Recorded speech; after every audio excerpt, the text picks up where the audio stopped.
welcome back to my channel Anita Anggraini. Selamat Hari Raya Idul Fitri, minal aidin wal faidin, mohon maaf lahir dan batin. Jangan bosan-bosan ya, karena aku sering mengucapkan hal seperti ini. Karena situasinya itu masih lebaran, jadi aku buat videonya pakai hijab. Dan semoga saja seterusnya aku bisa memakai hijab ya, amin. Teman-teman, di video kali ini aku mau bagikan informasi seputar PMI Taiwan, khususnya buat calon PMI ya, yang selama ini ditunggu-tunggu. Dan kayak gimana sih informasi yang mau aku bagikan kali ini? Simak terus video ini sampai habis, jangan di skip-skip ya tentunya. Mohon dukungan dari teman-teman. Caranya gampang banget, hanya klik tombol subscribe dan jangan lupa di like.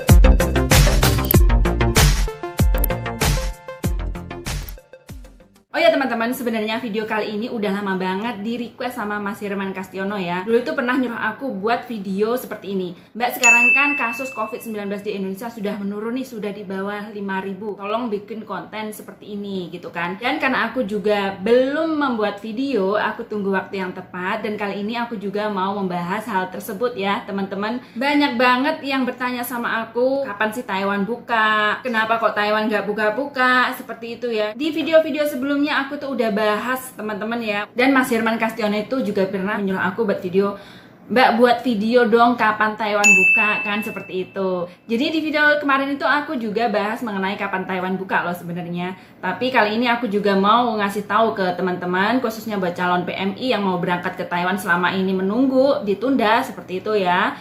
Sekarang kabarnya adalah Menteri Ketenagaan Kerja Indonesia, Ibu Ida Fauziah mengatakan kementeriannya telah menerima surat Ministry of Labor atau MOL Taiwan tentang rencana penempatan pekerja migran Indonesia ke negara tersebut atau negara Taiwan. Apabila kondisi persyaratan Taiwan telah memenuhi, Kemenaker akan segera menginformasikan kepada otoritas Taiwan sebagai dasar untuk membuka kembali penempatan pekerja migran Indonesia ke Taiwan. Ini adalah yang sempat diujarkan oleh Ibu Ida Fauziah pada tanggal 11 Mei 2021 kemarin. Karena sebelumnya pemerintah Taiwan itu mengeluarkan persyaratan apabila kasus yang terkonfirmasi COVID-19 di Indonesia menurun di bawah 5.000 orang, jadi mereka itu akan membahas atau membicarakan, merencanakan untuk membuka kembali kedatangan PMI seperti itu. Jadi kebijakan pengiriman pekerja migran Indonesia akan dibuka saat Indonesia bisa menekan angka penularan COVID-19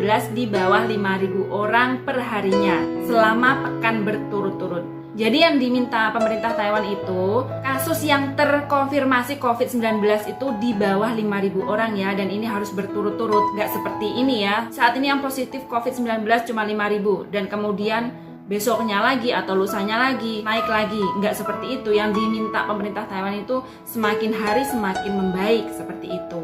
Selain itu, pemerintah Indonesia juga melakukan langkah-langkah pembaharuan standar operasional prosedur atau SOP di masa kenormalan baru agar pekerja migran bisa berangkat lagi ke Taiwan. SOP ini memuat penerapan protokol kesehatan secara ketat sebelum calon PMI berangkat ke luar negeri atau ke Taiwan, seperti itu ya. Seperti jajaran Kemenaker P3MI dan Asosiasi P3MI mempersiapkan diri sesuai SOP yang berlaku, dan bagi yang tidak menaati atau tidak disiplin akan ditindak tegas oleh P3MI. Jadi teman-teman, pemerintah Indonesia itu sebenarnya juga berusaha juga melakukan langkah-langkah pembaruan agar kondisi Indonesia itu secepatnya normal kembali, seperti itu loh. Dan apabila nanti Taiwan benar-benar dibuka pekerja migran dari Indonesia, kalian nanti selama di PJTKI bakal ada aturan atau diperketat lagi. Dan ini tujuannya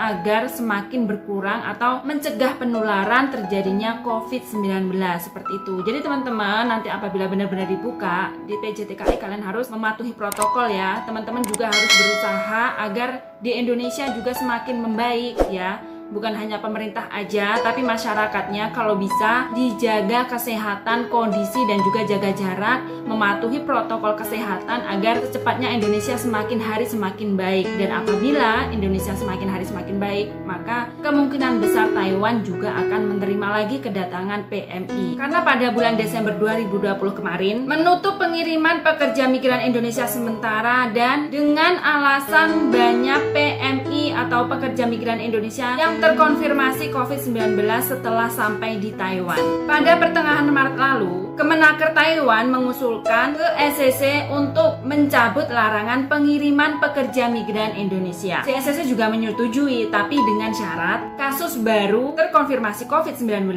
di Indonesia rata-rata di bawah 5.000 orang. Maka pembukaan penerima pekerja migran Indonesia akan segera dibahas. Nah, teman-teman, jadi informasi kali ini yang aku sampaikan adalah sekarang kan kondisinya Indonesia lagi sedang membaik di bawah 5.000 orang gitu ya. Dan pihak pemerintah Indonesia itu menagih janji kepada pihak Taiwan. Kalau di Indonesia kan udah memenuhi syarat, gimana nih Taiwan kapan dibuka, kan seperti itu. Jadi yang di Indonesia itu sebenarnya juga berusaha loh teman-teman. Jadi teman-teman tuh harus membantu gimana caranya agar COVID di Indonesia itu semakin berkurang. Dan semoga saja ya teman-teman, sekarang kan kondisinya di Taiwan lagi butuh banget pekerja migran ya. Majikan aku juga bilang kalau sekarang itu di Taiwan kekurangan pekerja. Majikan aku kemarin itu bilang sampai suami aku itu disuruh datang ke Taiwan kerja di restoran dia. Anak suami aku suruh datang ke sini agar aku tuh nggak pulang ke Indonesia dan bekerja sama mereka, seperti itu.